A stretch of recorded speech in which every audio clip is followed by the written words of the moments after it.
This morning I'd like to talk about essentially what Connor's song was, but we're going to do a reading on John chapter 15, verses 1 through 10. But a little introduction to that. When you have a child, you kind of think about how you want to plan your life now that you have one, going around them and how they're going to affect your life from now on, and kind of what you'll get to do with them as they grow older. Essentially, you think about the future.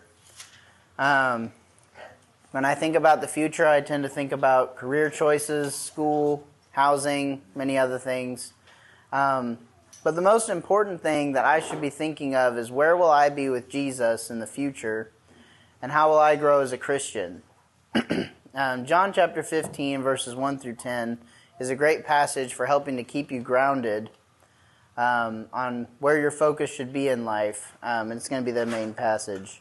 So we'll start in John 15, verses 1 through 2. It says, "I am the true vine, and my Father is the vine dresser. Every branch in me that does not bear fruit he takes away, and every branch that bears fruit he prunes, that it may bear more fruit."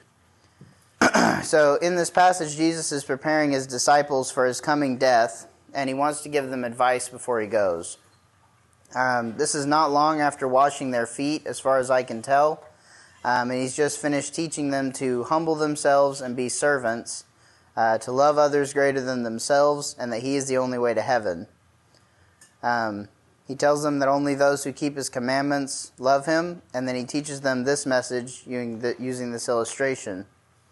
So in this passage, Jesus says that he's the true vine, essentially meaning that it's the main plant that the branches on a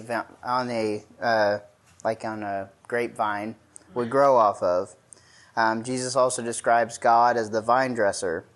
A vine dresser was a person who tended the vineyards. He pruned dead branches away, watered the vineyard, and generally took care of it. And then continuing on in verses 3 through 7, it says, "You are already clean because of the word which I have spoken to you. Abide in me and I in you, as the branch cannot bear fruit of itself unless it abides in the vine. Neither can you unless you abide in me. I am the vine, you are the branches. He who abides in me and I in him bears much fruit. For without me you can do nothing. If anyone does not abide in me, he is cast out as a branch and is withered, and they gather them and throw them into the fire, and they are burned. If you abide in me and my words abide in you, you will ask what you desire, and it shall be done for you." So at this point, he tells the disciples that they have been cleaned or changed from how they were because they have listened to his teachings. Jesus tells them that to abide in him and he will in them.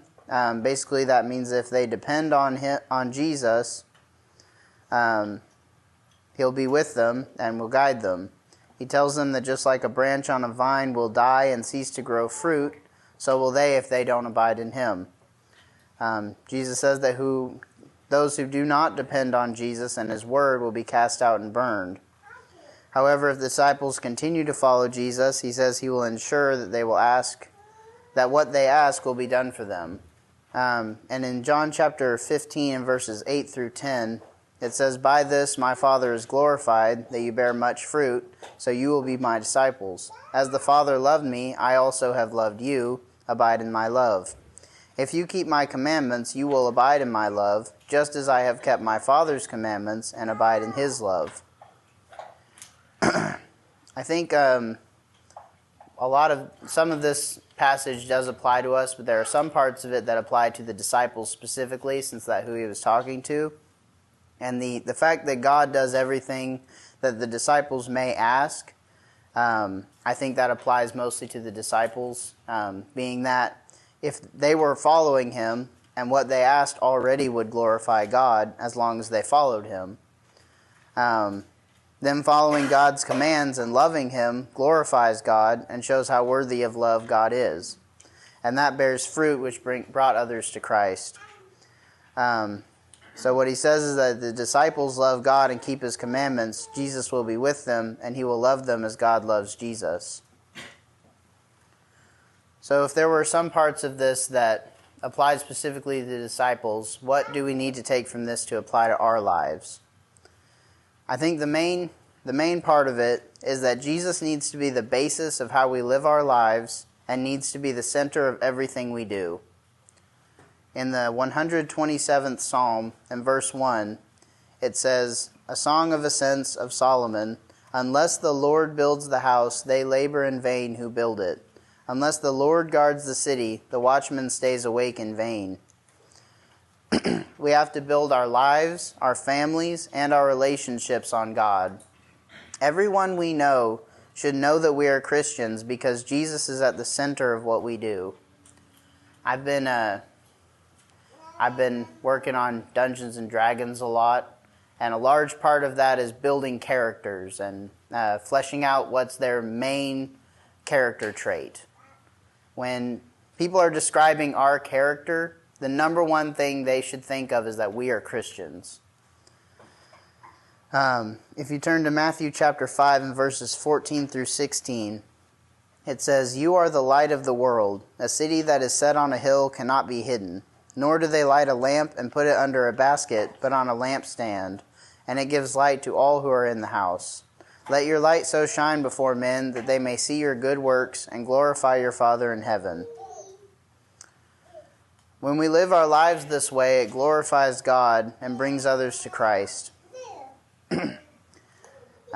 The second lesson that I took from this passage is kind of a simple one, but it's important to remember in the current religious climate that if you do not keep God's commandments, you do not love God. In John chapter 21 and verses 15 through 17, it says, "So when they had eaten breakfast, Jesus said to Simon Peter, 'Simon, son of Jonah, do you love me more than these?' He said to him, 'Yes, Lord, you know that I love you.' He said to him, 'Feed my lambs.'